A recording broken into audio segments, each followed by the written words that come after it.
Welcome. You're watching Rugby with Rifle, a podcast about all things rugby and life, with your host, Danny Pabone and Rifle Scudder.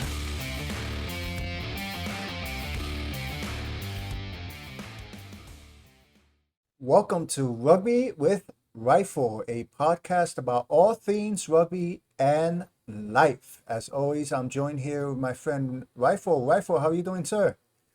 I'm doing well, thank you, Danny. How about yourself?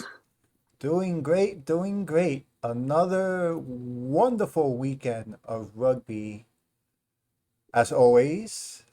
A lot of stuff happening this week. A lot of stuff happened this past weekend, and a lot of rugby to come over the next couple of months or so. So it's a lot of exciting rugby. So much to talk about. It's funny because you, just being a sports fan, and I know you're passionate about rugby. Just watching the sports shows and knowing that they have statisticians, they have producers looking up information all the time.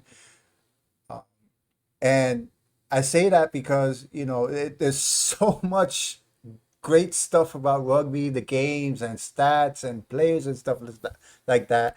Obviously you can't cover it all, but now I know why all these big sports shows and podcasts and stuff like that have producers and statisticians, because there's so much to cover. I mean, I'm not complaining, I'm loving it, but Mm. it's so much you want to cover, you're so excited about, but you have to pick and choose what you want to talk about. But yeah, it's pretty The cool. one bad thing that I will say, though, and it's not just rugby, it's with all the sport there. I mean, as you say, there was just so much rugby and such wonderful games. But if you want to watch the British and Irish lines, you need Sky TV. If you Yeah. want to watch the other game, South Africa, you need DSTV. If you want to watch France against New Zealand, it's just then at the end of the day, obviously we know it's money, but could Yeah. they not just get a rugby channel and just put all the games on that? So if you are a rugby lover and a rugby enthusiast, that you can go to the rugby channel. It tells you what games or what day at what time in your local area, and you pay a fee and you watch that. Because as I say, we needed four channels or different, Yeah. what do you call, broadcasting systems to be Streaming able to services. watch the past weekend's games. It's just ridiculous. So that's my Yes. little rant. But yes, amazing, wonderful rugby. But to pay all that money to get four channels to watch it is just not good. So if there's any streaming services executives out there, please listen to Rifle. Throw us a bone, man. Come on, please. Goodness me. Yes.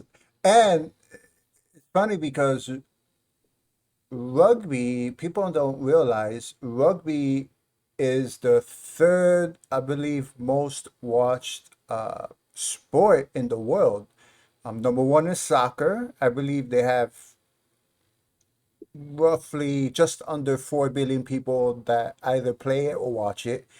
Then I didn't expect this one. Tennis is actually number two at I believe 2 billion, if I'm not mistaken, is the number. And then rugby is at about 1 billion.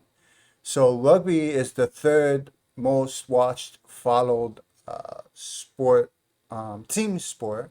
Well, sport in general, because tennis is not a team sport unless you play doubles. So yeah, so rugby is the third most watched sport, followed sport. So you would think, but it's like you say, it all comes down to money. So Money, that's all it is. um, yes, Yeah. so unless you are wealthy and are able to spend money on these streaming services, I guess you're all right. But nonetheless, a lot of action, a lot of to catch up on. And in this episode, we're going to talk about the four games that the British and Irish Lions have played against club level teams in Australia. As for those who don't know, uh, Lions tour happens every 4 years, and currently they're in Australia. And you know, the last time the Lions were in Australia was in 2013, and it was an interesting year because, and we're gonna get to it, so let's just get right to it. Um, so the first two club level games for the Lions in Australia were just again beatings, beatdowns, and we had mentioned this in the last episode. The game against Western Force was actually the same score in the South Africa versus the Barbarians game. So both games uh, were just no competition, to say the least. And then against the Reds again, uh, no competition. The Lions were just too much for the Reds. However, the last two games for the Lions were a lot closer. Very exciting games. I know you had mentioned, Rifle, that the Lions didn't play particularly well against the Waratahs, and you feel that you know, this was a game that showed, just listening to different people comment on the game, showed a lot of weaknesses in the Lions' play. So yeah, interested to just to hear what your thoughts were on this game. The one that you're talking about, the Brumbies No, no, the Waratahs. against the Waratahs, yeah. Yeah. As we said after that game, even their coach Andy Farrell just not happy. And after the game, I think he used the word unacceptable. Hmm. And at that level of play, one would think that your basics of the game, your set pieces, for example, your scrum, your lineouts, where it's your ball, you throw into your guys, you got the codes or the secret calls, you should win all of those, and that wasn't happening. So, as we've said before, one thing for the British and Irish Lions is trying to get their combinations together. Hmm. So, they got players from four different teams, four different national sides, and now to take one player from one country and put it next to another player from another country and how they gel together. That's one of the big issues that any touring side has, Yes. when they go to the other nations to play this British and Irish Lions. So, they still have not got um, their selection down 100% to where they can sit back and say, without a doubt, this is our top 15. These guys play the best. And how do we know that? They called in Owen Farrell, you Hmm. know. Nothing against Owen or anything, but they've picked a team. They got their players there. They've got other guys that they left home and they didn't pick them because they thought these guys were good enough. And now all of a sudden something happens, and now you pull in Owen Farrell to come. So there's something that is not 100% gelling as they would really, really like to have. And then if you go and watch the game against the Brumbies, you can see it again. I mean, the Brumbies, I remember Super Rugby growing up when you still had, Brumbies winning the competition maybe one year. They had Larkham, who's also coaching now. They had Gregan, fly half and scrum half for Australia. Oh my goodness, just brilliant players. And the Brumbies were a great team. They were a force to be reckoned with.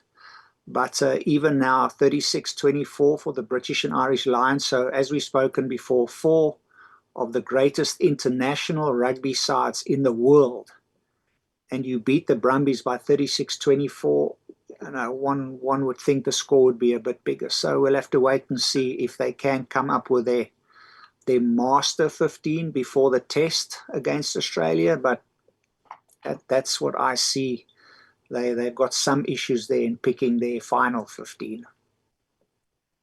Yes, and the thing about the game against the Brumbies, like I had mentioned before, 2013 was the last year that the Lions toured Australia, and the Brumbies actually beat the Lions in that tour.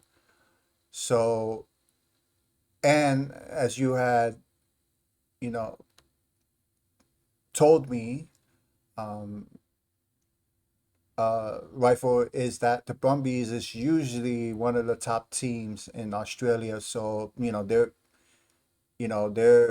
no team just to brush off when it comes to competition. Yeah, Um, and the two, there's a few things to talk about this game.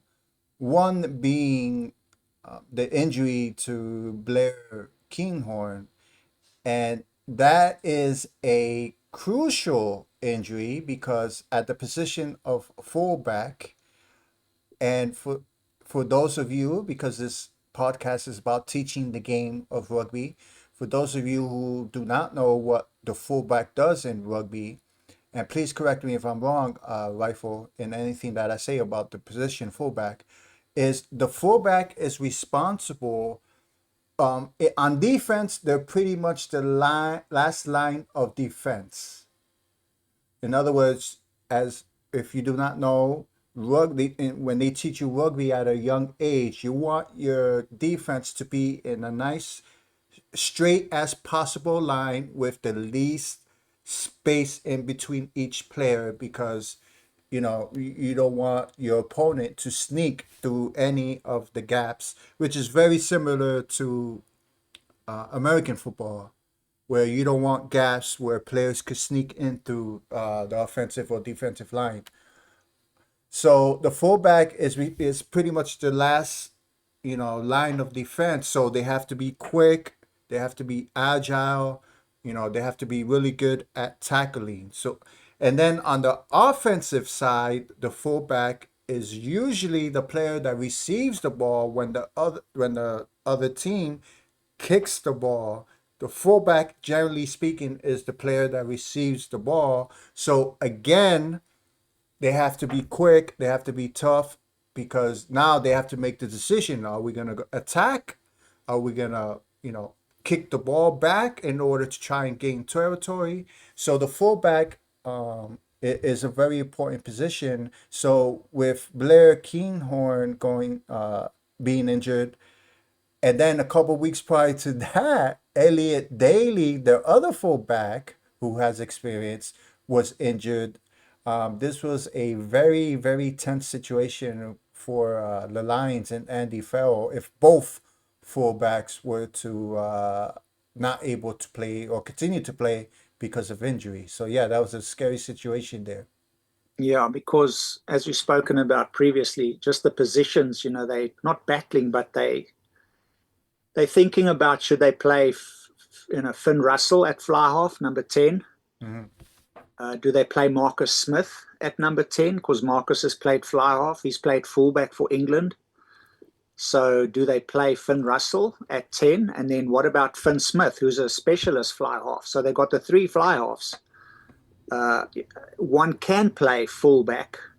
And now with these guys injured, do you take him and so as I say, they've got to they in a little bit of a hard situation or between a rock and a hard spot there to find out who they want to play at 15. And the two guys that they did take that they thought would be their number 15s now being injured, it just opens a whole nother can of worms. So what do you do with your number 10? Now you've got Owen Farrell there. So you can take someone like a Marcus Smith and put him at fullback.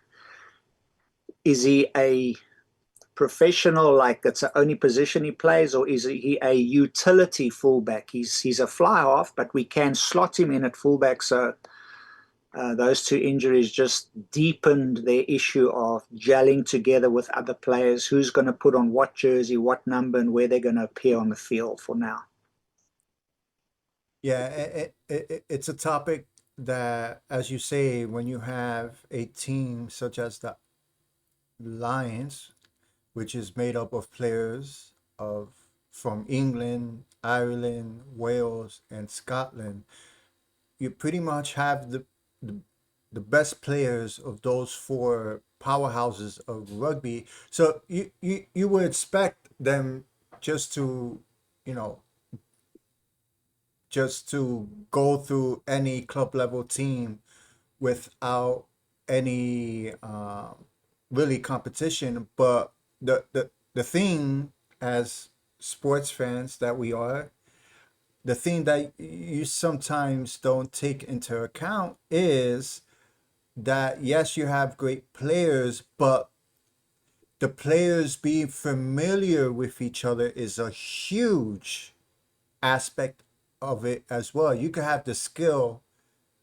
all the skill in the world, but if you're not familiar with the style of play from another great player, that could hinder your performance as well. So it's just not picking a bunch of great players from the different teams. It's also picking players that you feel are going to gel really well together. So that's another huge aspect that as sports fans you don't really take into consideration because you just want a good game with great players. So yeah, it's a huge aspect of this team that you really have to take into consideration. Yeah. And then another factor that you have to think about is, because we've said it so many times on this program now, that a game of this caliber can come down to 1 or 2 points. Mhm. And many, many times in a game, those 1 or 2 points come either from a penalty, kick to posts, or if someone scores a try and you have to convert that try. Mm. So now, as we have seen in the Six Nations that we've seen, Finn Russell did not kick to his best. Uh, so Finn Russell, maybe now are they going to give him the ball? If you in a pressure situation, there's 2 minutes on the clock, you 21-19 behind. If you slot this difficult kick, you win the series. It's 1-1. Now you need someone who can kick under pressure, who is a master at doing that when things are really, really difficult. And the player to do that would be an Owen Farrell. Mm. So do you bring him in thinking maybe, at the last of the last of the last, he's going to either kick a drop goal, which he can. He's done it before. He's done it for England. He did it against South Africa in the semi-finals of the World Cup, slotted some drop goals. Or can he take the pressure kick from halfway line and slot it through the post, which he can. And as we've said, Finn Russell maybe the last while, all the new guys coming in, Marcus Smith, who are you going to pass the ball to? So that's another thing that we have to take in consideration is if it comes down to a point or two, who are you Mm. going to give the ball to slot over the most difficult pressure-taking kick of the series? That's why Owen Wilson could be there, maybe. I don't know. That's like the old debate in basketball.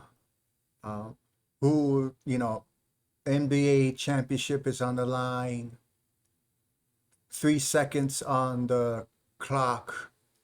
The, if you score a three, you're down by two, you score a three, you win the game. Do you want Michael Jordan? Do you want Kobe Bryant? Or do you want LeBron James taking that shot? Yeah. That's the debate in basketball. In my opinion, I want Michael Jordan, but that's a whole nother podcast and whole nother sport. But yeah, it's that situation, and when it, like you say, when it comes down to a kick or to a try or to whatever the situation may be, penalty kick, conversion kick, who do you want in that ex, in that situation where there's extreme pressure? You want Yeah. somebody who can perform in extreme pressure. Right. And Yeah. that's the $1 million question is who do you want in that position? Yes. So yeah, very, very true. So yeah, so that's the update with the Lions. The next game is going to be against Australian slash New Zealand invitational team, which is a team that's put together from obviously from players from Australia and New Zealand. So that's their next challenge for the Lions. Um, Again, New Zealand being a top, the ranked number two currently in the world rankings, just behind South Africa. Then you have an Australia team as well that even though over the past decade or so, they're they have dropped in the rankings for, various reasons in which we've spoken about in previous episodes. Still, they're going to be a dangerous team. I was reading their, if I'm not mistaken, their, you know, they have a few players on there that any team would not want to face. And please, I forget their names, but I was just reading that just the other day. So yeah, another tough test for the Lions upcoming before they play their first match in the test match against Australia, the Wallabies. So yeah, another tough game coming up. Those guys, Anzac team, definitely got something to prove. Maybe not chosen for the All Blacks or for the Wallabies, so they're putting their hands Hmm. up to say, this is my opportunity, this is my chance to prove that I'm good enough, or maybe keep watching me for the future. So I think they're going to go all out with everything they have. So it could be a good matchup.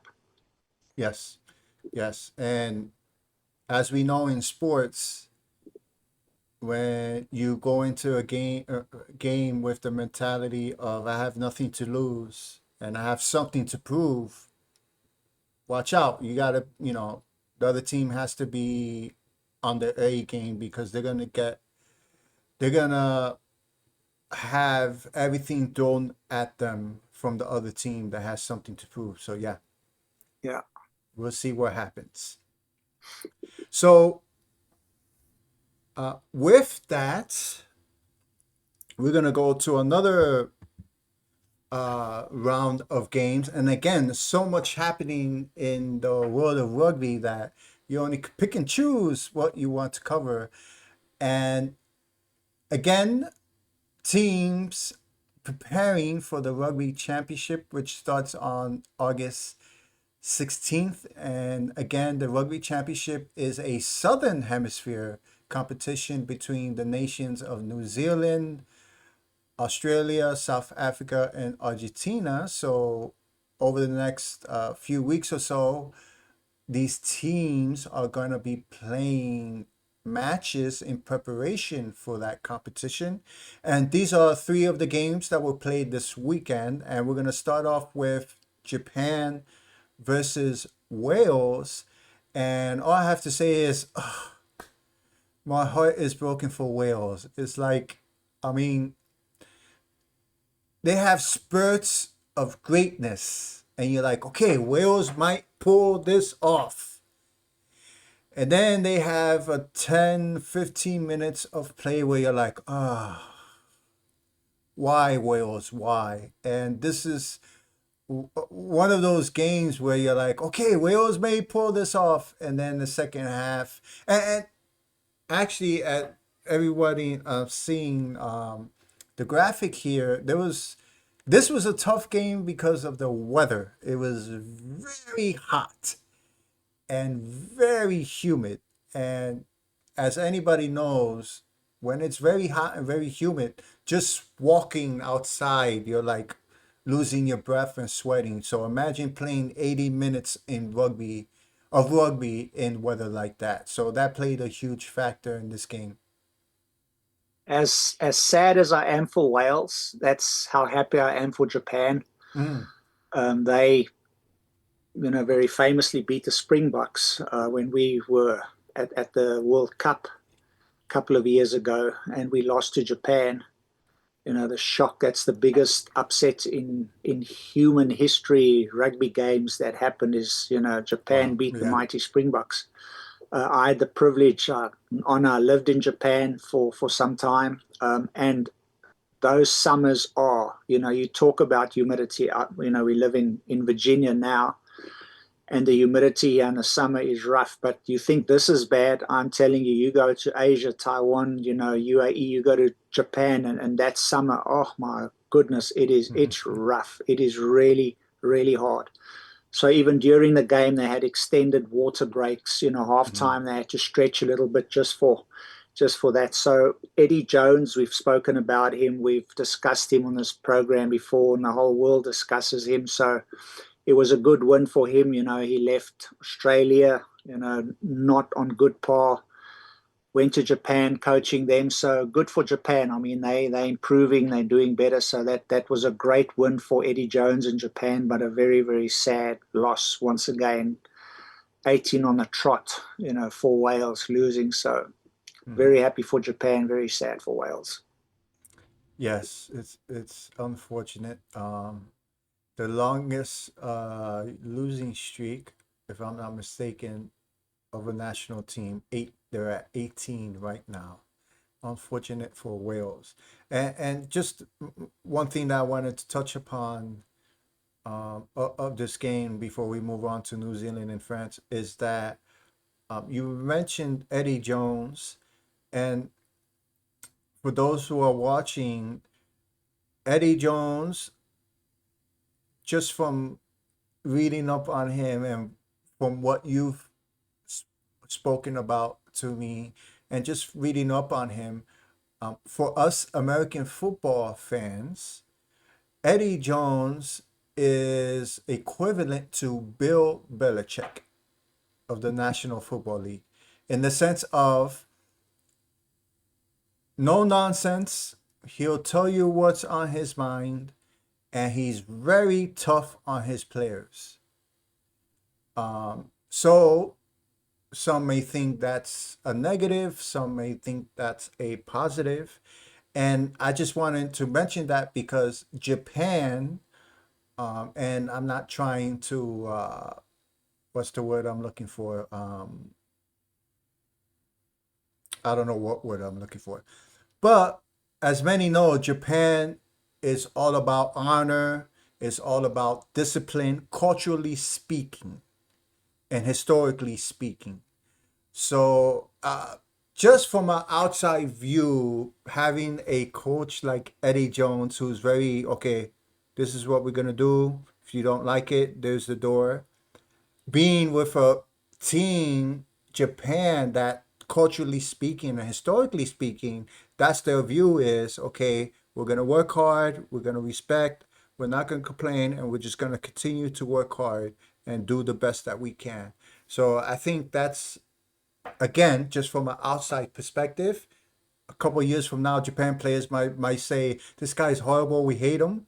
But I think just from an outside perspective, looking in, this is Japan is a perfect marriage with Eddie Jones. Again, just from an outside perspective. Again, Japanese players may watch this episode and say, "You're an idiot. This guy's bad." But Well, if the Japanese players do watch, that would be amazing. we'll Whether they see. think we idiots or not, we say, wow, that's great. Wow. We may be idiots, but you're watching. That's great. Yeah. But yeah, I just wanted to mention that. Yeah. Okay. So on to New Zealand and France. A lot of talk about this game because before the game, many rugby fans, uh, some New Zealand players and New Zealand commentators were upset because they felt that France was sending their uh, quote unquote B team, and they were upset because a lot people pay for these games. This is a big game between the second ranked, and France is currently ranked fourth in the world. So the number two and four ranked in the world, two team powerhouses in rugby. So a lot of people were saying, "Hey, why is France doing this?" Sending, I believe the number was of players that were chosen, not necessarily to play, but just chosen to go to New Zealand. Out of all those players, which was about 35, if I'm not mistaken, 20 are uncapped players. So a lot of talk of rugby fans from all over saying, why is France doing this, setting their B team? Yeah, Jeremy Paul, I'm just watching their uh, podcast. He was saying that his words, not mine, that France will never win a World Cup I've actually because heard that from a couple of South African players, but we won't. he was saying because they do not send their best players. when they play, for example, against New Zealand. Mm-hmm. And he goes back to 1995 when France lost to South Africa in, I believe it was Durban, in the 95 World Cup in the semi-finals. And he was saying, if you look at the tours that they went on previously that year, they played their best players. And when France, and he went through the years, statistically, if they take their best team and they go and tour, after that they win the Six Nations, they win, they do very well in the World Cup, they go. So he was just saying, because of this kind of mentality of theirs, saying we want to rest our players, we want to give younger guys an opportunity. Because of that, when crunch time comes, they're just not there, so they will not win a World Cup. His words, not mine. So Mm-hmm. we'll see if that's true. The game was way closer than anyone thought it was going to be. Yes. The All Blacks had to hold on, to the very end. And now a very interesting thing that I personally see is a lot of players talk about, and fans, Anton Dupont not being the World Player of the Year. And a lot of people say is because he never plays in the South. He doesn't go south of the equator. So when they go now to New Zealand, he's not there. So he only plays Southern Hemisphere teams when France play against them in World Cup games. He doesn't go. He doesn't. So even club rugby, and we've done a lot of club rugby this year, and he's not there. They play their European. So he doesn't play what they say in the South. Mm-hmm. And because of that, he can't be World Player of the Year, because he just plays amongst the North, and he plays amongst players that he knows. He doesn't go Argentina, South Africa, New Zealand, Australia, other than in World Cups or when France has to qualify. So that's a big thing also about this team, not sending all their top players, and that may hamper a person like Anton Dupont to be Player of the Year because he doesn't play in the South. But apparently they've put in even a greener side coming this weekend, so even fewer, capped players. So we'll see how that goes. We'll have to see what happens this weekend with New Zealand, France. Yes. I'm sorry. And who was that person that said France would never?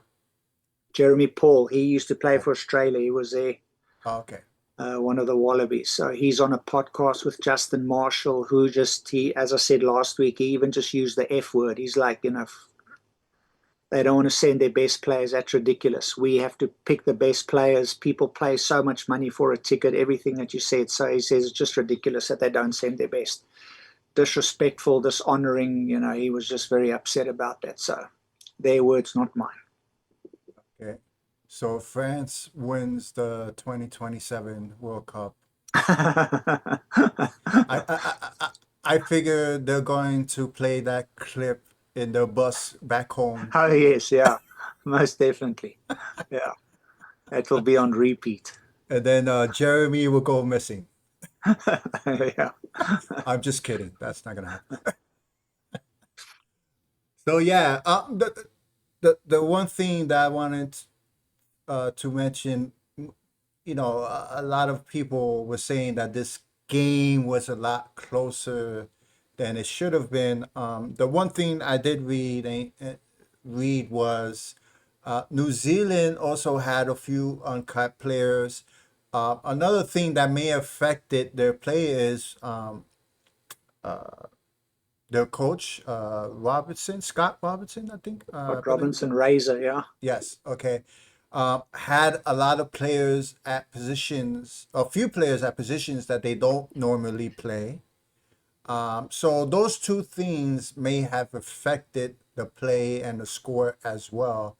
So, there was a few things on both teams that probably affected the gameplay as well. So, even though France only being that a lot of the players were uncapped, there were, you know, reasons for that on the New Zealand side as well.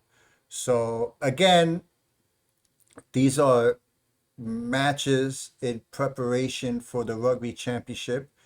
So you would think that these top-notch coaches, which all these teams have top-notch coaches at the national level, will have things figured out by the time the rugby championship starts. So yeah, Yeah, they just like the British and Irish Lions, yeah, positional. They got spots where they're not sure.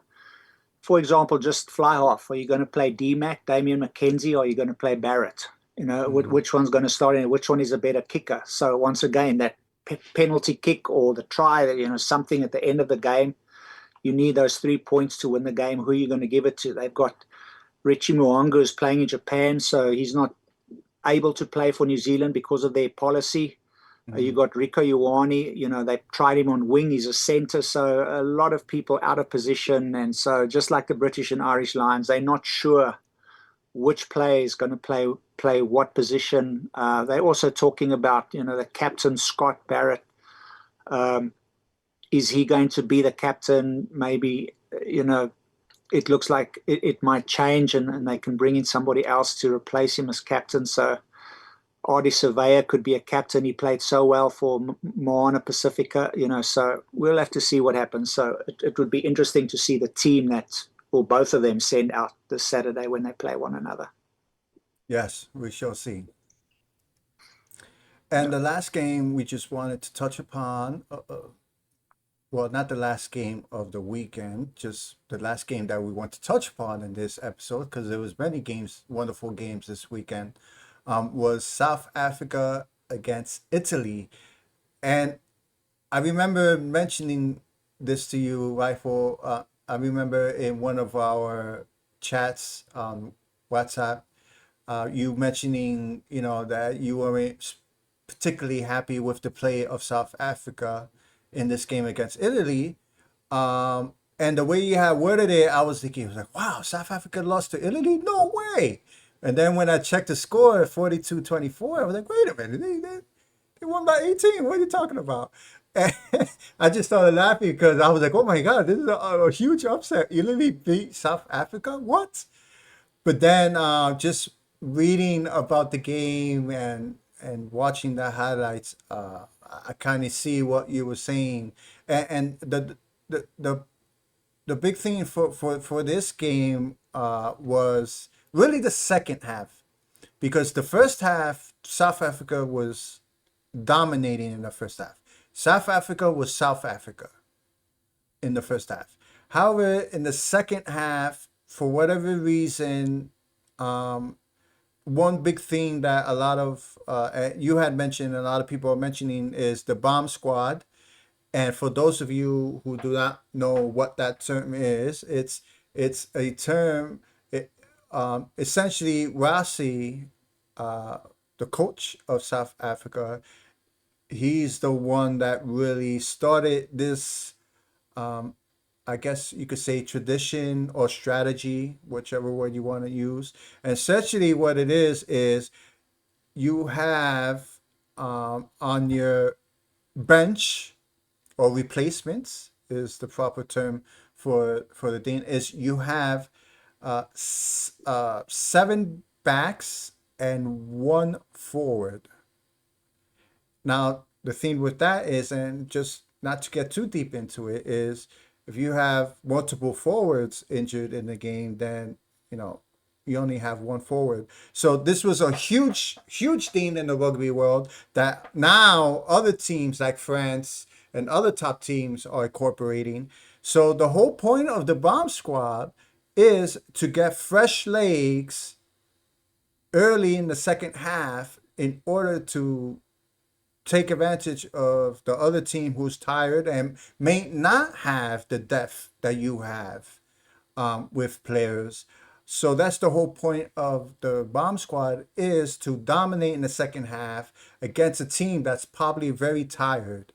However, in this game, the bomb squad came in and they weren't particularly dominant, and a lot of people were saying that the impact of the bomb squad was very little in this game. Right. I think you meant to say the 7-1 split, if you have more than one backline player that gets injured, not forward. I'm sorry, Because, yes.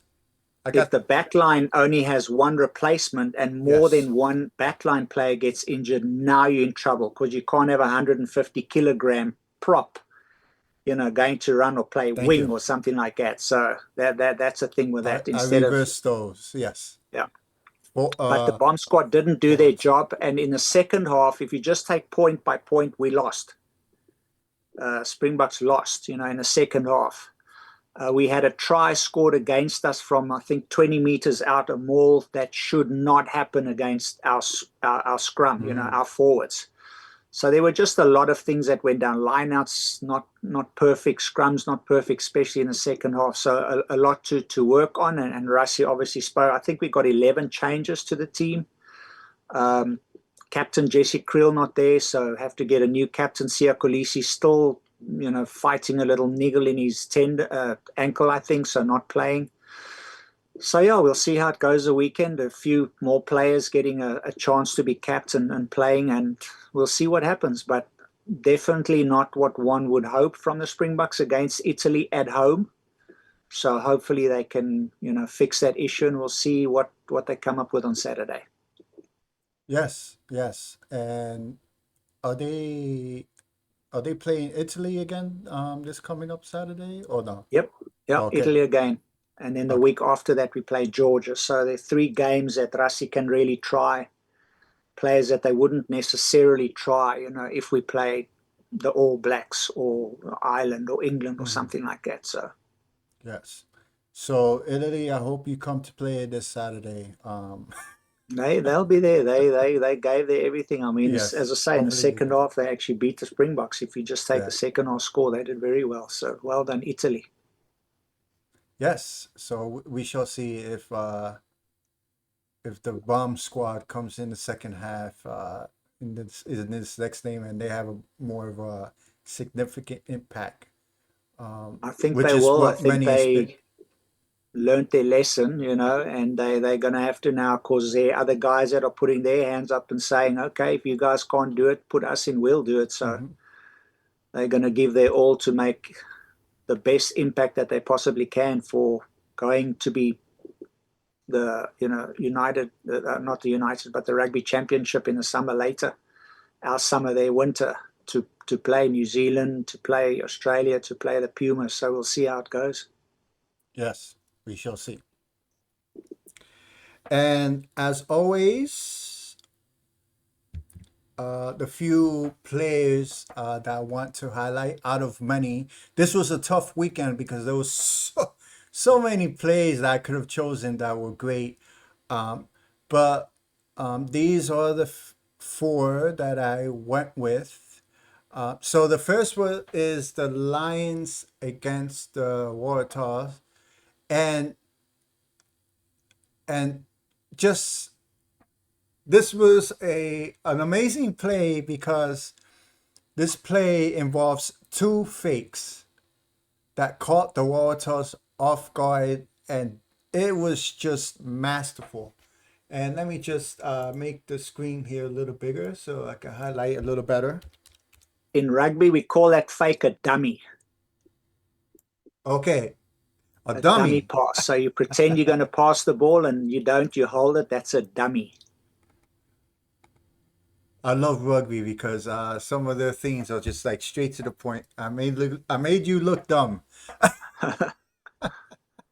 So we're gonna actually see 2 dummies in this play.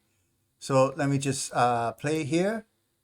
So we have here a maul. And you notice here number 9 is going to get the ball. And look at what he does twice. First fake, second fake. That was masterful. And let me just play it one more time here. So again, pay attention to number 9. That's Mitchell from England. Wow. So the first fake makes the defenders on the other side of the field go towards the touchline. Then he turns back, fakes it to another player, which again makes the defender stop for a split second, and then cuts right through the middle to score the try. What an amazing two dummies. Yep. Okay, so the next player I wanted to highlight here is Japan against Wales. Again, this is a score from a line out that turns into a wall. And I just wanted to highlight this play because we have the ball here, and I just want to stop right here. You could tell these players are just exhausted. This is towards the end of the game. The Wales is trying to push back, but they're so tired because of the heat and humidity, and they just can't hold. They just can't hold Japan. And you see it here in this play. You see the players are not even pushing. They're trying. They have no strength. Japan is just keeps pushing, and boom, there you go, the score. And again, you can see, if you could just replay here, you can see here, just looking at it, Wales does not have no fight in them. They're barely pushing. They're dead tired. And this is just a result of the extreme weather heat that there was and this also put Japan in the lead, and they end up winning the game 24-19. So yeah, brutal game because of the weather. That it's something else. I'm telling you, that heat and Yeah, humidity in Japan. yeah, and you've experienced it. I had the privilege of experiencing that. Yes. Yeah. The third just play that I wanted to highlight here is we've spoken about this many times before, Rifle. The aggressiveness and the speed of the French team. That's their MO, as they say, is quick, decisive. That's their MO. That's their style of play. And even though, quote unquote, this is the B team of France, this play shows what they're all about in their style of play. So we have them spreading the ball, just quick, outrunning everybody, gets tackled, and look at right here. Boom. They don't think twice about it. They just take the ball, continue to spread the ball, and eventually, you can see here, picks up the ball and scores. So yeah, so again, oh, there we go. So again, that's the one thing that everybody says about the French team is they're always attacking nonstop. Once they pick up the ball, they spread the ball quickly. They always have players ready on the ready to catch the ball and just take off running. Very fast players and very aggressive play on the French team. And the last play that I wanted to show here is highlights the strength of the South African team is the scrum. They pride themselves on the scrum, and I just remember again we've mentioned this documentary so many times, Chasing the Sun. One, there's two, Chasing the Sun 1, Chasing the Sun 2, documents the South African rugby team through the 2019 Rugby World Cup. That's Chasing the Sun 1. And then Chasing the Sun 2 chronicles their 2023 Rugby World Cup journey. And I mention that is because in Chasing the Sun 2, they spend a lot of time talking about how South Africa prepares with practicing the scrum. And this play highlights their strength in the scrum. So I'm just going to play here. So obviously this is the scrum. advantage because the Italian slide stands up in the scrum, and there you go. I mean, that's just pure power. And Yeah, it's going to be interesting this weekend because some of the new players, just something historically, we will have two brothers playing. Hopefully, they'll play at the same time, but both picked. So that's going to be something for the history books. We have Visa, Jasper Visa, and his brother going to play. So in the forwards, two big guys. So we'll see if they can, oh, cool. push their weight there and make the scrum better than it was last week, than what we did in the second half. So we'll see Kobus and Jasper Visa as two brothers suiting up for the Springboks. So that's going to be interesting. And then some other players, especially what we're doing with our front row, to see if Kanye, if he can, he's a young prop, played against the Barbers. Obviously not a test, so he didn't get capped. So this will be his first cap. But they're putting him, him and Oxenchair, trying to see if those three with Malcolm Marks can be a formidable front row and see if they can play, as you say, the first half or maybe 50 minutes. And then after that, have the bomb squad come on and see what happens. But so they're giving some new props. We got two different front rows that they're going to try and see if those guys, once again, gelling with another player. It's not just if you are amazing and you are great, but can you fit in next to another player and be as good?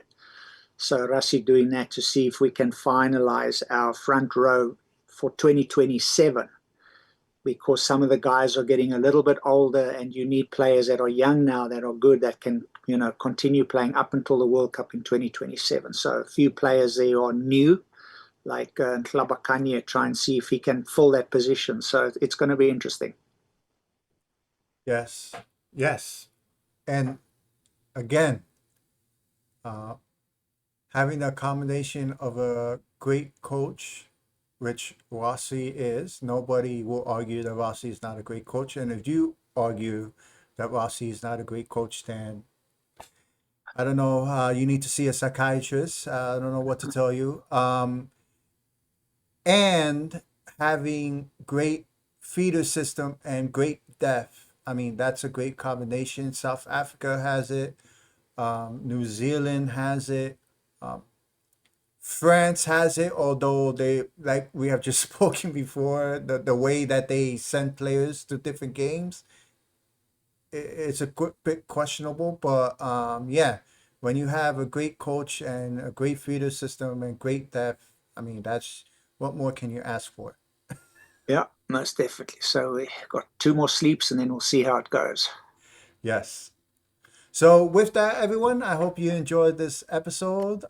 Just a lot of great action this past weekend, a lot of great action over the next few weekends as well. Can't wait for the Rugby Championship to start, for the Women's World Cup in England starting next month as well. So a lot of great action, and I can't wait to see you in person, Rifle, for our trip to DC next week and to see the men's Eagles team play England and the women's Eagles team playing Fiji. So that's gonna be again another great weekend. Yeah, So it's going to be wonderful. yes, it is. So with that, everyone, again, I hope you enjoyed this episode, and until next time, Cheers, everyone. Thanks for watching. take care, everybody. Thank you for watching this episode of Rugby with Rifle. Remember to press the like button and subscribe to the channel if you haven't yet to support this podcast.